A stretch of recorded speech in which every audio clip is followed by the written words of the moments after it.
Let your women keep silence in the churches. For it is not permitted unto them to speak, but they are commanded to under obedience, as also saith the law.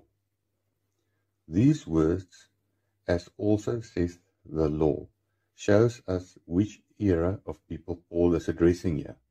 Paul is not speaking to women of our era. Another translation says that women should be respectfully silent during church services and that they are not allowed to interrupt, as the law teaches. It also does not say that the law commands silence, but to be under submission.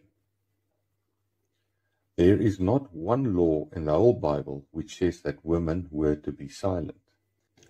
Paul is referring here to the oral law of the time, as there is no law in the whole of the Old Testament, under the law of Moses, that says that women must be silent in church.